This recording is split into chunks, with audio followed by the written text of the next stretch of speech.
Welcome back, students.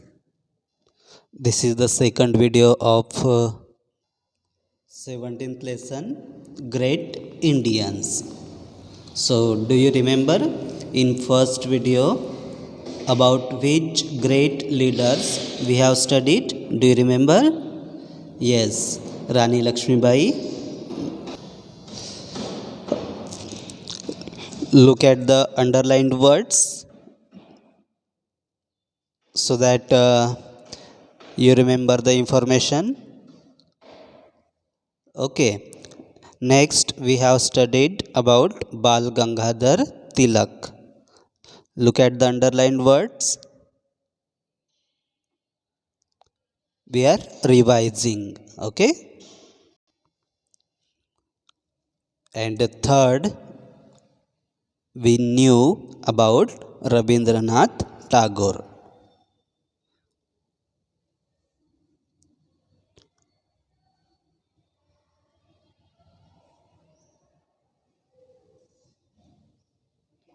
Okay, so we studied about Rani Lakshmibai, Bal Gangadhar Tilak and Rabindranath Tagore in first video. In this video, we are going to know about Mahatma Gandhi, Bhagat Singh, Subhash Chandra Bose and Sarojini Naidu. Okay, so be ready and listen to me attentively. Okay. So beside the class, beside the place where I am recording this video, there is a work going on. So that sound is coming, right? So, but you have to focus, you have to give attention on my voice only. Okay. So let's start. Let's know more about Mahatma Gandhi. I am reading, you listen attentively. Mahatma Gandhi is popularly known as the father of the nation. So, Mahatma Gandhi is popularly known as the father of the nation. Mahatma Gandhi को father of the nation कहा जाता है. His real name was Mohandas Karamchand Gandhi. His full name means real name was Mohandas Karamchand Gandhi. M.K. Gandhi.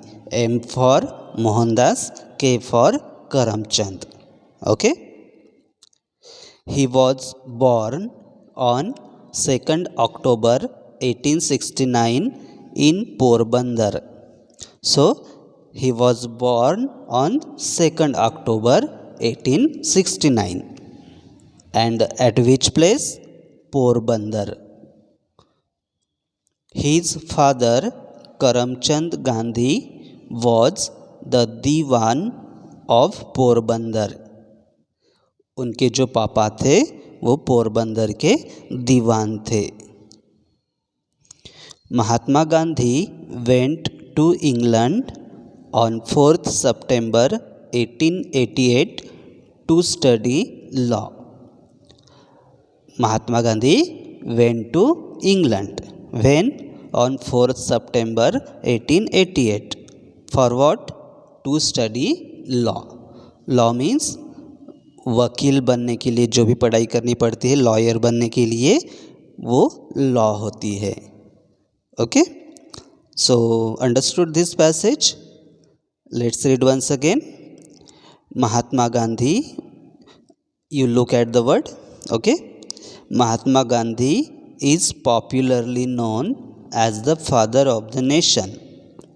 His real name was Mohandas Karamchand Gandhi. He was born on 2nd October 1869 in Porbandar. His father Karamchand Gandhi was the Diwan of Porbandar. Mahatma Gandhi went to England on 4th September 1988 to study law. Now let's move to the next paragraph. After completing his studies, Mahatma Gandhi went to South Africa in April 1893. So, after completing his studies, which study? Law. Okay. After completing his studies, he went to South Africa. आपको reading आनी चाहिए, तो आपको अच्छे से सुनना है मैं कौन से वर्ड को क्या बोलता हूँ. Okay. There he faced racial discrimination and decided to fight for the rights of the oppressed people. So, racial discrimination means वंशवाद. वहाँ पर जो लोगों के बीच में भेदभाव किया जाता था, मतलब उच्च दर्जे के लोग, निचले दर्जे के लोग, ऐसे भेदभाव किया जाता था. और महात्मा गांधी जी को भी इसका सामना करना पड़ा था. इसलिए उन्होंने डिसाइड किया कि जो भी जिन लोगों को नीचे के मतलब जिन लोगों पर अन्याय किया जाता था, उनके हक के लिए वो लड़ने का उन्होंने निर्णय लिया. In the course of his struggle in south Africa, Mahatma Gandhi developed the concepts of अहिंसा. अहिंसा means non-violence and satyagraha. So, while fighting for the rights of oppressed people in South Africa, he developed two principles, which ahimsa and satyagraha. Ahimsa means non-violence, means not to hurt anyone. किसी को चोट नहीं पहुंचाना मतलब अहिंसा, या किसी की हत्या नहीं करना मतलब अहिंसा. और satyagraha, satyagraha means holding on to the truth, means सत्य के मार्ग पर चलना. ओके. सो दोनों वर्ड्स के मीनिंग आपको समझ में आए. अहिंसा मतलब किसी की हिंसा नहीं करना, किसी को चोट नहीं पहुंचाना. और सत्याग्रह मीन्स सत्य के मार्ग पर चलना. तो ये दो प्रिंसिपल्स उन्होंने अपनाए. वो फाइट भी करते थे, किसी के साथ लड़ते भी थे, लेकिन किसी की हत्या नहीं करते थे. ओके. और सत्य के मार्ग पर चलने वाले थे वो. Mahatma Gandhi's struggle bore fruit, and in 1914, in an agreement between him and the South African government, his demands were met. आखिर उनकी लड़ाई को सक्सेस प्राप्त हुआ, और जो लोग जिन पर अन्याय हुआ करता था, उन पर अन्याय होना बंद हो गया. Okay. Understood this passage? Now let's read once again. After completing his studies, Mahatma Gandhi went to South Africa in April 1893. There he faced racial discrimination and decided to fight for the rights of the oppressed people. In the course of his struggle in South Africa, Mahatma Gandhi developed the concepts of ahimsa and satyagraha. Mahatma Gandhi's struggles bore fruit, and in 1914, in an agreement between him and the South African government, his demands were met. Understood? Now let's move to the next paragraph. Listen attentively. Mahatma Gandhi returned to India in 1915. So अभी तक महात्मा गांधी इसमें थे क्या, India में थे क्या? नहीं, वो लॉ की पढ़ाई करने के लिए इंग्लैंड गए थे और इंग्लैंड में लॉ की पढ़ाई कंप्लीट करने के बाद वो साउथ अफ्रीका चले गए थे। अब वो महात्मा गांधी इंडिया में कब लौटे? 1915 में। His first Satyagraha in India was in Champaran, Bihar in 1917।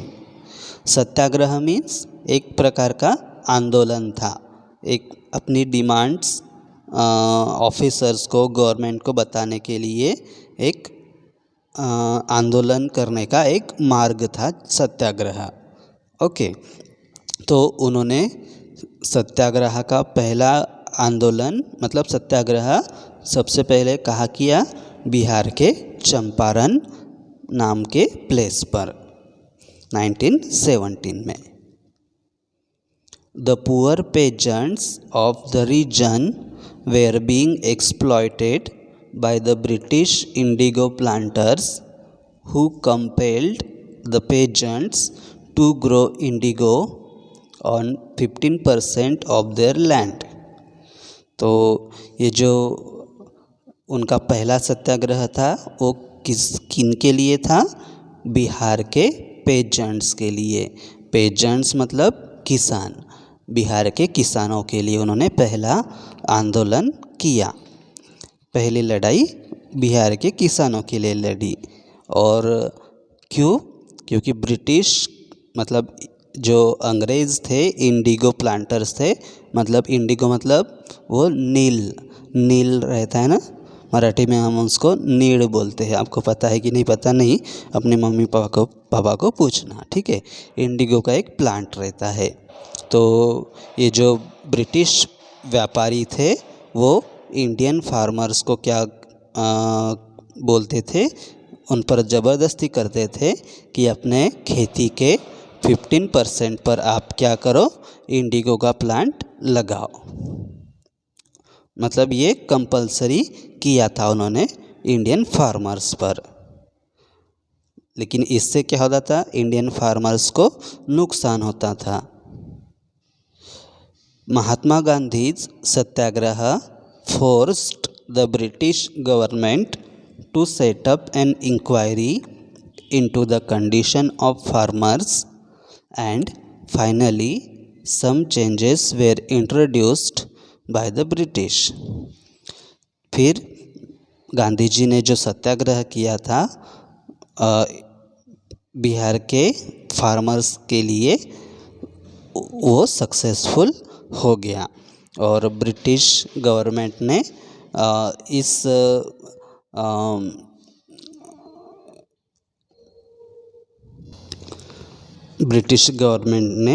अपनी किसानों से संबंधित कानून में कुछ इम्प्रूवमेंट्स लाए। Okay, I am reading once again, you listen attentively. Mahatma Gandhi returned to India in 1915. His first satyagraha in India was in Champaran, Bihar in 1917. The poor peasants of the region were being exploited by the British indigo planters who compelled the peasants to grow indigo on 15% of their land। Mahatma Gandhi's Satyagraha forced the British government to set up an inquiry into the condition of farmers and finally some changes were introduced by the British। Okay, now let's move to the next paragraph। In 1921 he gave the call for non-cooperation movement against the British rule। तो महात्मा गांधी अभी India लौटे थे। कब लौटे India? 1915 में। तो उन्हें पता चला, उन्होंने देखा कि ब्रिटिश गवर्नमेंट इंडियन लोगों पर बहुत जुल्म करती है, अन्याय करती है, ओके, लूटती है, तकलीफ़ देती है इंडियन लोगों को। तो उन्होंने डिसाइड किया कि मैं इंडिया को अंग्रेज़ों से आज़ाद करने के लिए ही अपनी लाइफ मतलब पूरी कोशिश करूँगा अपनी लाइफ में। तो 1921 में उन्होंने लोगों को नॉन कोऑपरेशन मूवमेंट में शामिल होने के लिए आह्वान किया उनको। और ये नॉन कोऑपरेशन मूवमेंट क्या होती है कि ब्रिटिश गवर्नमेंट को किसी भी किसी भी मैटर में उनको कोऑपरेट नहीं करना, उनके कानून को नहीं मानना, ये है नॉन कोऑपरेशन मूवमेंट। और ये कब शुरू हुई थी, मतलब कब महात्मा गांधी जी ने कब ये शुरू किया, 1921 में। अब इनके नॉन कोऑपरेशन मूवमेंट के तहत क्या क्या हुआ देखते हैं। Many Indians renounced their titles and honours. British क्या करते थे, जो उनके लिए अच्छे रहते थे, मतलब जो पंडित होते थे, विद्वान होते थे किसी सब्जेक्ट में, तो उनको अलग अलग डिग्रीज़ देते थे। कोई हम डिग्री लेते हैं ना, डॉक्टर की डिग्री वगैरह, तो ऐसे किसी महान उपाधि से वो उनको सम्मान देते थे। तो जिनको जिनको ये ब्रिटिशों से सम्मान मिला था, वो सभी लोगों ने अपना सम्मान ब्रिटिश गवर्नमेंट को वापस कर दिया। Lawyers gave up their practice. Lawyers, जितने भी लॉयर्स थे, उन्होंने क्या किया, कोर्ट में काम करना बंद कर दिया। Students left British colleges and schools. और जितने भी स्टूडेंट्स थे, उन्होंने ब्रिटिश गवर्नमेंट के जो कॉलेजेस और स्कूल्स थे, वहाँ से उन्होंने छोड़ दिया। But the movement ended in an anti climax in February 1922। लेकिन कुछ हालत बिगड़ गए और कुछ रीज़न की वजह से ये जो नॉन कोऑपरेशन मूवमेंट थी, वो February 1922 में ख़त्म हो गई। वो नॉन कोऑपरेशन मूवमेंट बंद करनी पड़ी। For the next 5 years, Mahatma Gandhi devoted himself to the propagation of Hindu-Muslim unity, removal of untouchability, equality of women, etc. फिर जब नॉन कोऑपरेशन मूवमेंट बंद हो गई, तब 5 साल तक महात्मा गांधी जी ये इतने काम करते रहे। कौन से, हिंदू और मुस्लिम लोगों के बीच में प्यार, हिंदू को मुस्लिम के प्रति और मुस्लिम को हिंदू के प्रति, हिंदू मुस्लिम को एक दूसरे के प्रति प्यार निर्माण करने के लिए। फिर अनटचेबिलिटी, समाज में कुछ बुरी प्रथाएं परंपराएं थी, कुछ जाति के लोगों को बहुत बुरी ट्रीटमेंट दी जाती थी, उनको समाज में रहने की परमिशन नहीं थी। तो वो प्रथा परंपरा निकालने के लिए, समाज से बाहर निकालने के लिए, और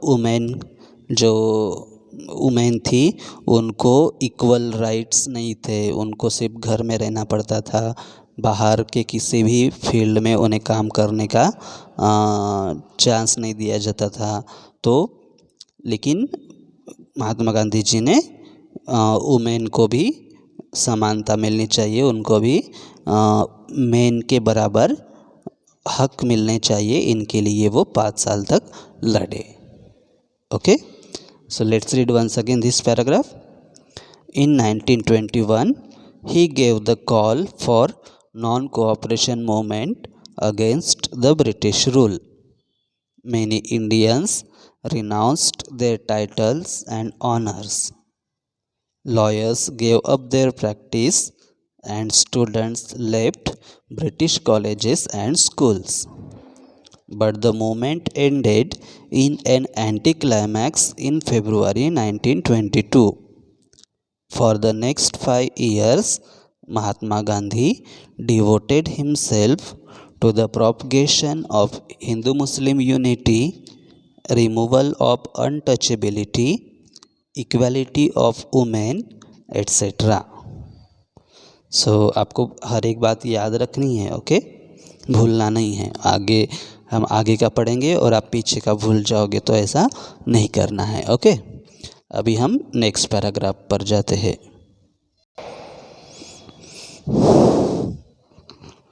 okay, let's start this passage. On 12th March 1930, Mahatma Gandhi started the historic Dandi March, which resulted in the breaking of the Salt Law.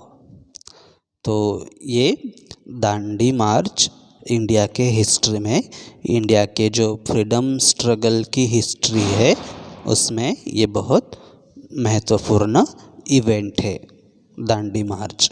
और महात्मा गांधी जी ने ये दांडी मार्च निकाला था. दांडी मार्च कब निकाला गया? 12th March 1930 को. आपको ये हम हिस्ट्री का पार्ट पढ़ रहे हैं ना, तो हिस्ट्री में आपको ज़्यादातर डेट्स, कौन सी डेट को कौन सा इवेंट हुआ, किसने किया, ये बातें याद रखनी है.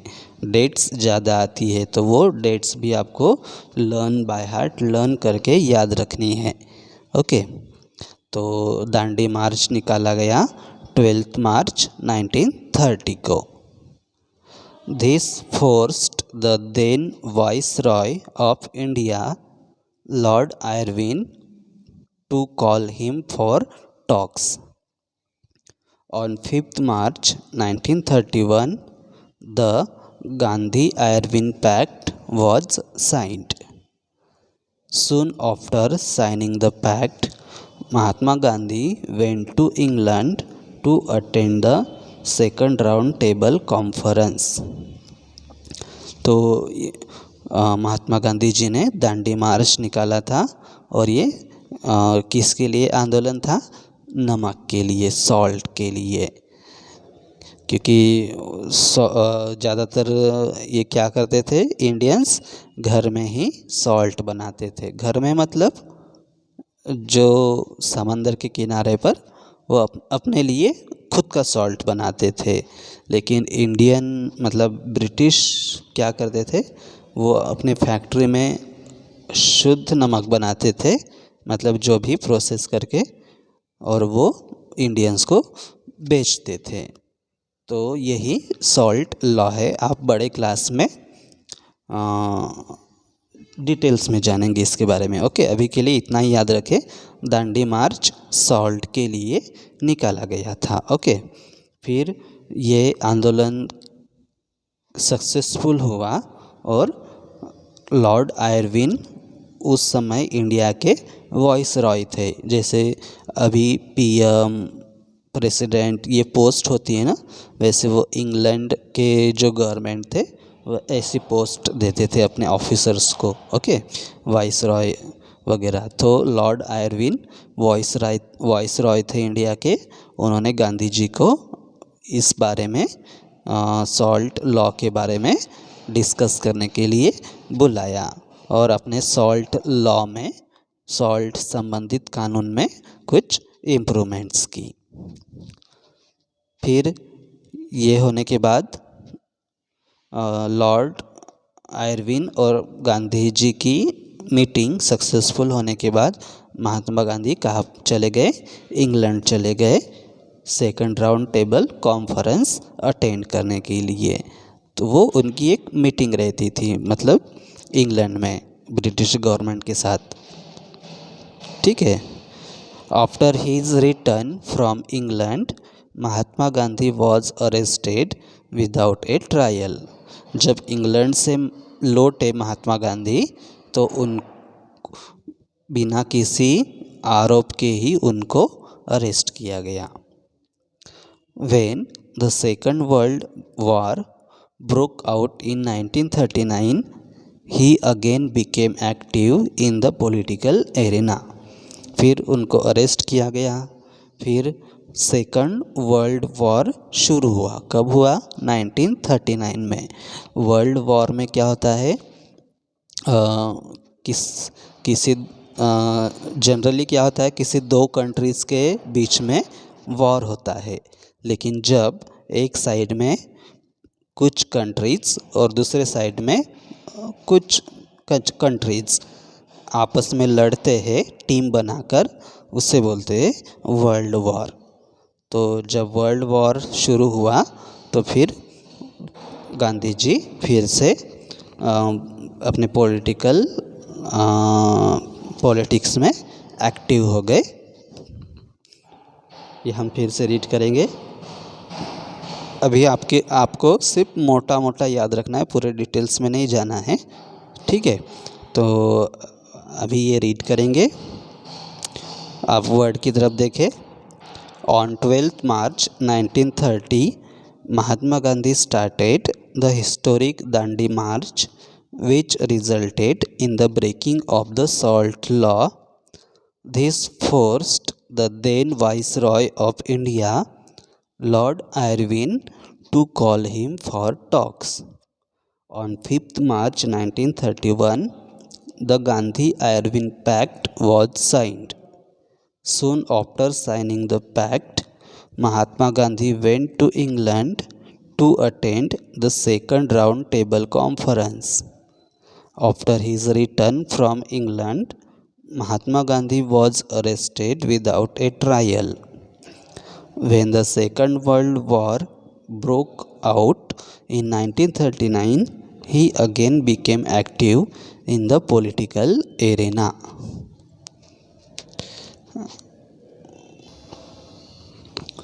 In 1942, Mahatma Gandhi gave the call for quit India movement. 1942 में महात्मा गांधी जी ने क्विट इंडिया मूवमेंट शुरू की। क्विट इंडिया मूवमेंट मतलब अंग्रेज़ों को इंडिया से भगाने के लिए लड़ाई शुरू की। भारत छोड़ो आंदोलन कहा जाता है इसे। क्विट इंडिया मूवमेंट मतलब भारत छोड़ो आंदोलन। कब शुरू हुआ? 1942 में। Soon after the starting of this movement, he was arrested, which led to the widespread demonstrations by Indians. तो इस मूवमेंट के स्टार्टिंग में ही जैसे ये मूवमेंट उन्होंने स्टार्ट की, वैसे ही अंग्रेज़ सरकार ने उन्हें अरेस्ट किया। जब उन्हें अरेस्ट किया तो लोगों का गुस्सा और बढ़ गया और उन्होंने रास्ते पर आकर आंदोलन करना शुरू किया।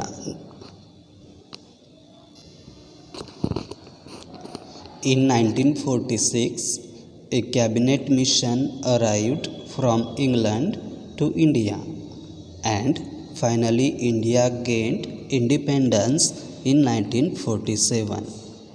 1946 में इंग्लैंड से एक टीम आई, मतलब इंग्लैंड के गवर्नमेंट ने एक टीम भेजी। मिशन मतलब कुछ लोगों की एक टीम। ओके, तो कौन सी टीम आई, कौन सा मिशन आया इंडिया में? Cabinet mission. कब आया इंडिया? 1946 में। और आखिरकार इंडिया को 1947 में आज़ादी मिली। Mahatma Gandhi was shot dead by Nathuram Godse on 30th January 1948। Nathuram Godse नाम के एक व्यक्ति ने महात्मा गांधी पर गोली चलाई। कब? और उन्हें तभी उनकी मृत्यु हो गई। ये घटना कब हुई? 30 जनवरी 1948 में। ओके, ये हो गया महात्मा गांधी जी के बारे में। अब हम जानते हैं भगत सिंह के बारे में। एक बार ये पैसेज रीड कर लेते हैं। इन 1942 Mahatma Gandhi gave the call for Quit India movement. Soon after the starting of this movement, he was arrested, which led to the widespread demonstrations by Indians. In 1946, a cabinet mission arrived from England to India, and finally India gained independence in 1947. Mahatma Gandhi was shot dead by Nathuram Godse on 30th January 1948.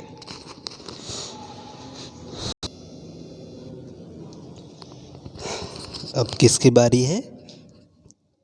Bhagat Singh.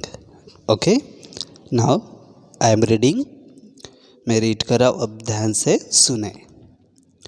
Bhagat Singh was born on 27th September 1907 in the village of Banga in Lalpur district Punjab. ये date check करना, मेरी book old है इसलिए गलत वगैरह हो सकती है। तो भगत सिंह का जन्म 27 सितंबर 1907 को पंजाब के लालपुर डिस्ट्रिक्ट के बंग नाम के विलेज में हुआ।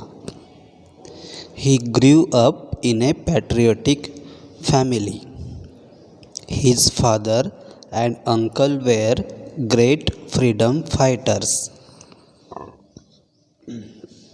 तो उनका जन्म एक देशभक्त फैमिली में हुआ, क्योंकि उनके घर के जो सदस्य थे, उनके पापा और अंकल, वो एक वो क्या थे? फ्रीडम फाइटर्स थे। वो अंग्रेज़ों के खिलाफ लड़ रहे थे। During his childhood the freedom struggle was at its peak in India. When he was just 12 years old, the Jallianwala Bagh massacre took place, in which thousands of people were killed. जब वे 12 साल के थे तभी जालियनवाला बाग मैसाकर हुआ था। जालियनवाला बाग मैसाकर की घटना हुई थी, जिसमें हजारों लोग मारे गए थे। अंग्रेज़ों ने ब्रिटिश आर्मी थी, सोल्जर्स थे, उन्होंने हजारों लोगों को जालियनवाला बाग में मार गिराया था। This had a strong impact on the mind of Bhagat Singh. और इस घटना का भगत सिंह के मन पर बहुत गहरा असर हुआ। He formed the Hindustan Socialist Republican Army with the help of Chandrashekhar Azad.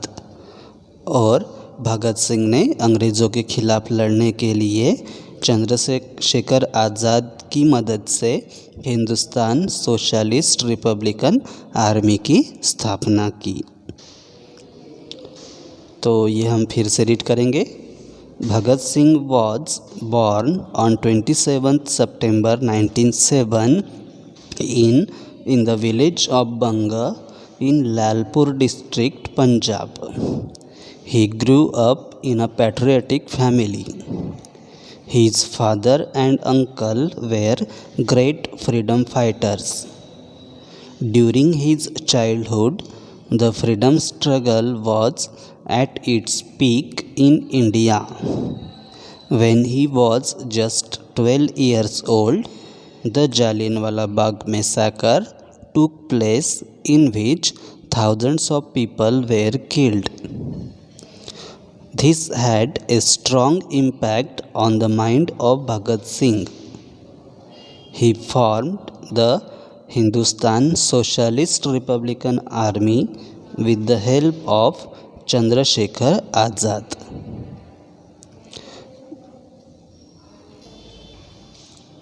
Now, next paragraph. In February 1928, when John Simon of the Simon Commission came to India, Indian freedom fighters put up a series of demonstrations and raised the slogan "Simon Go Back." जब 1928 फरवरी 1928 में Simon commission India आया, तब India के जो freedom fighters थे उन्होंने उसका विरोध किया और उनके सामने आंदोलन करके साइमन गो बैक की घोषणाएं दी। In this agitation Lala Lajpat Rai was badly injured in a lathi charge and died soon after। इस आंदोलन में जो ब्रिटिश आर्मी थी उन्होंने लाठी चार्ज किया और उस लाठी चार्ज में लाला लाजपत राय बहुत बुरी तरह से इंजर्ड हो गए, घायल हो गए और इसी वजह से उनकी कुछ दिनों के बाद मृत्यु हो गई। When the Central Legislative Assembly was underway in Delhi, Bhagat Singh and Batukeshwar Datta threw a bomb in the assembly। जब सेंट्रल लेजिस्लेटिव की असेंबली चल रही थी, मतलब मान लो कि सेंट्रल गवर्नमेंट की एक मीटिंग चल रही थी, तब भी भगत सिंह और बटुकेश्वर दत्त ने उस मीटिंग में बॉम्ब फेंका। Later Bhagat Singh, Sukhdev and Rajguru were arrested and executed. फिर कुछ दिनों के बाद भगत सिंह, सुखदेव और राजगुरु तीनों को अरेस्ट किया गया और उनको फांसी पर चढ़ाया गया। Thus, Bhagat Singh became a martyr at a young age of 24। इस तरह से भगत सिंह 24 ईयर्स के कम उम्र में ही देश के लिए उन्होंने जान दी और वो एक शहीद बन गए। शहीद कौन होते हैं? जो देश के लिए लड़ते लड़ते अपनी जान कुर्बान करते हैं, वो उनको शहीद बोला जाता है। तो भगत सिंह कम उम्र में ही देश के लिए शहीद हो गए। Understood this passage?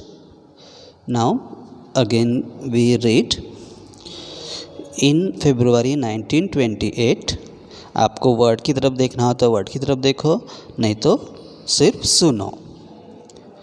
When in February 1928, when John Simon of the Simon Commission came to India, Indian freedom fighters put up a series of demonstrations and raised the slogan "Simon Go Back." In this agitation, Lala Lajpat Rai was badly injured in a lathi charge and died soon after।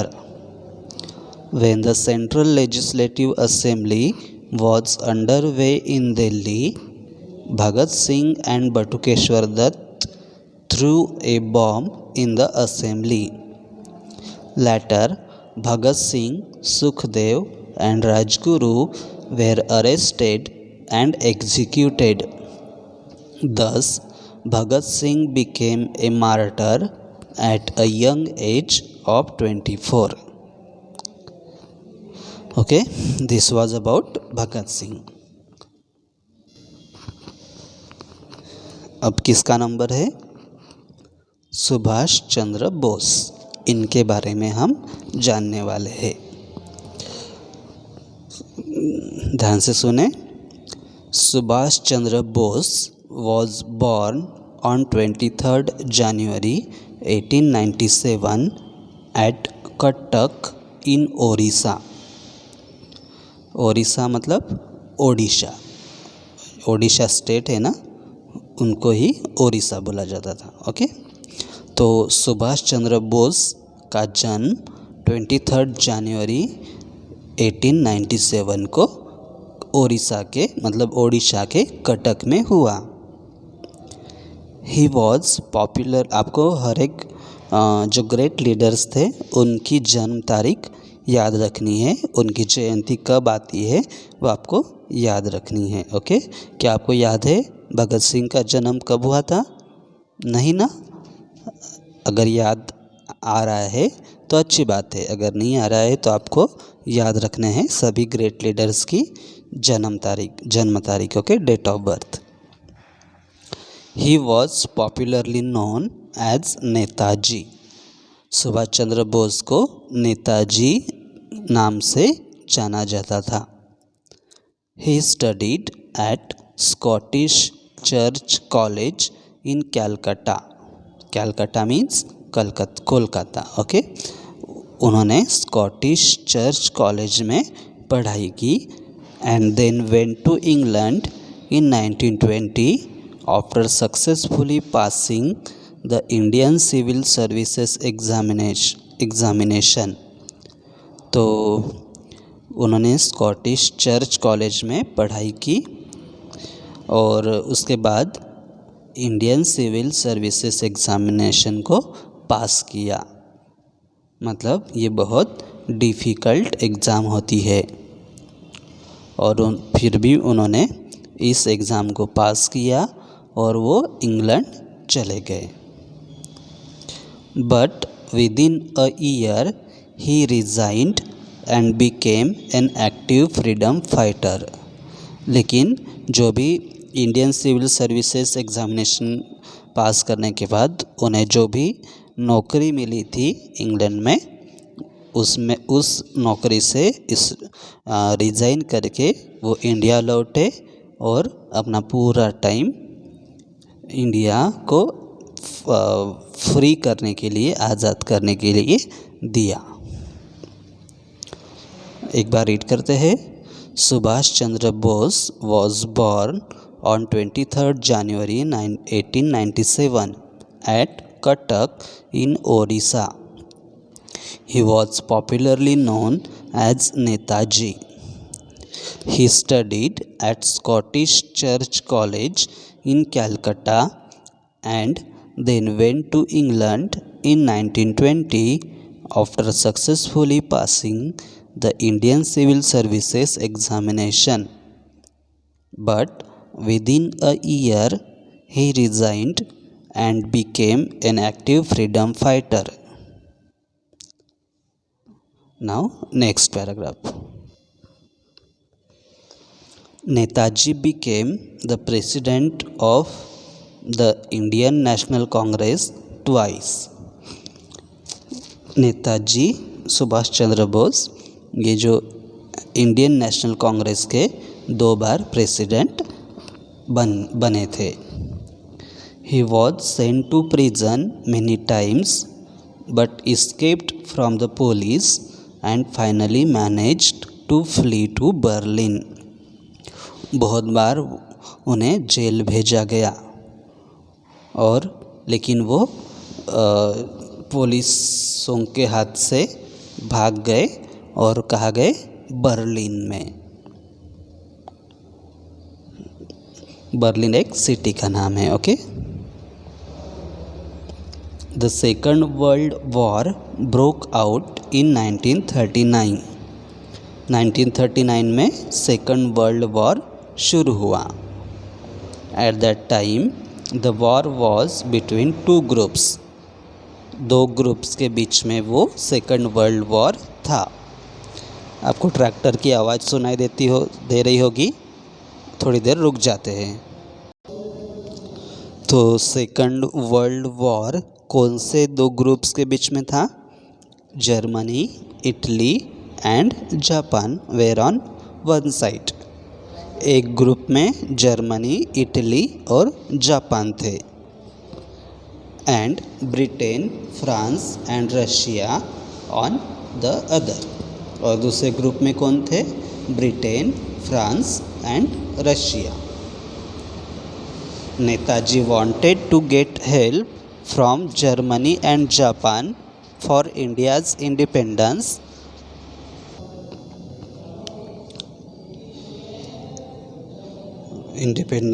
as they were Britain's enemies at that time। तो Subhash Chandra Bose Germany और Japan से help पाना चाहते थे India के freedom के लिए। क्यों? क्योंकि जर्मनी और जापान एक तरफ थे, मतलब इटली भी थी उसमें, और ब्रिटेन फ्रांस और रशिया दूसरे साइड में थे। इसका मतलब जर्मनी और जापान ये ब्रिटेन के एनिमीज़ थे उस टाइम। ब्रिटेन मतलब इंग्लैंड। ओके, तो सुभाष चंद्र बोस क्या चाहते थे कि जर्मनी और जापान इंडिया को इंडिपेंडेंस हासिल करने के लिए हेल्प करें। Next, Netaji formed the Indian national army which consisted of Indians who had been prisoners of war and or had worked outside India। तो नेताजी सुभाष चंद्र बोस ने कौन सी संगठन स्थापन की? Indian national army. ओके, और भगत सिंह ने कौन सी आर्मी स्थापन की थी? याद है आपको?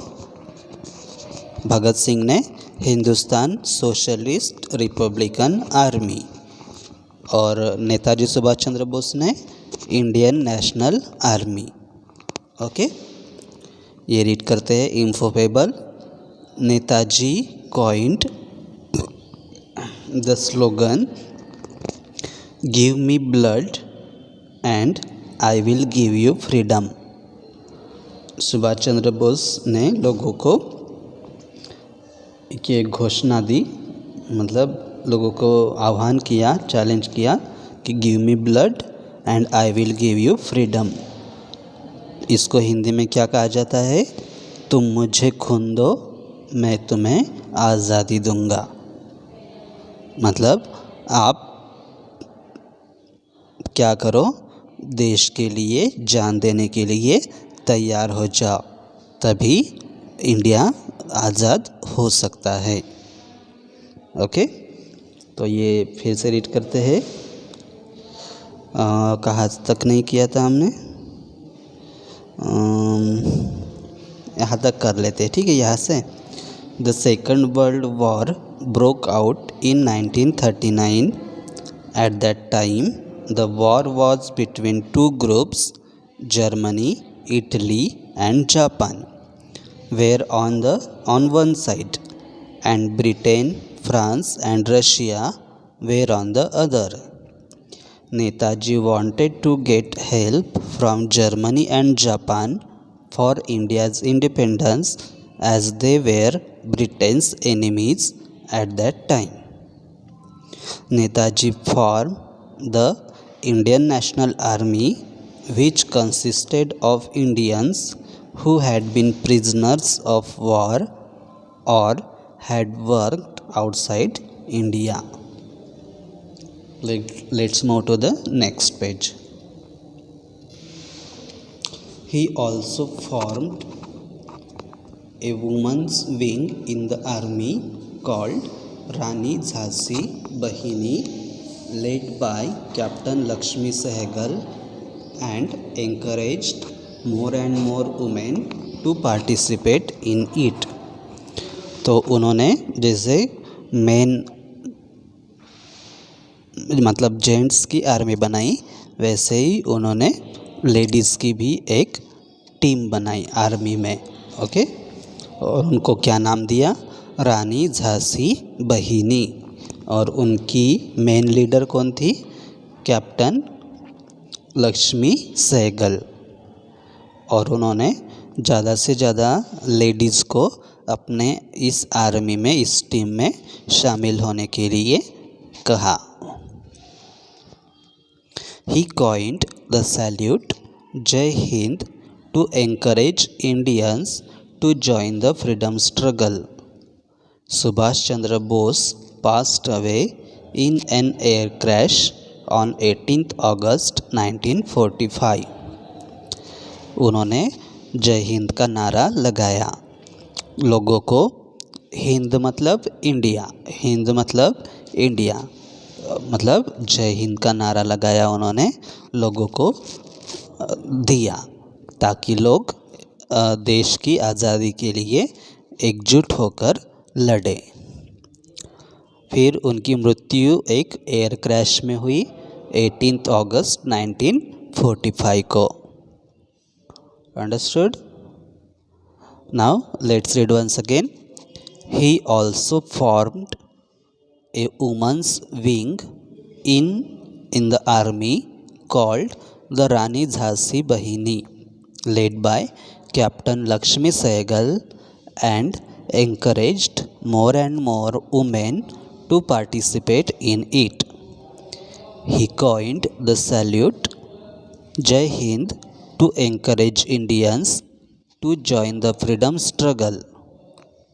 Subhash Chandra Bose passed away in an air crash on 18th August 1945. Now, last leader in today's lesson, Sarojini Naidu.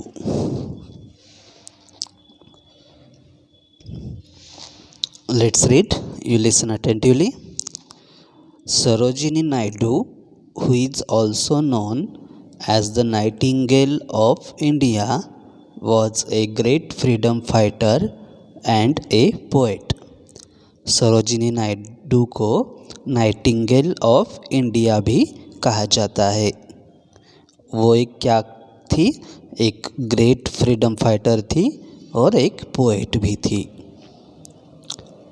Sarojini Naidu was born in Hyderabad on 13th February 1879.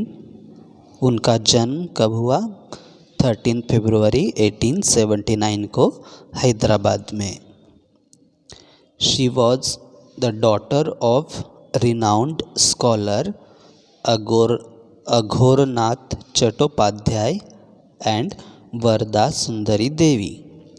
उनके पापा का नाम अघोरनाथ चट्टोपाध्याय था और मम्मी का नाम था वरदा सुंदरी देवी।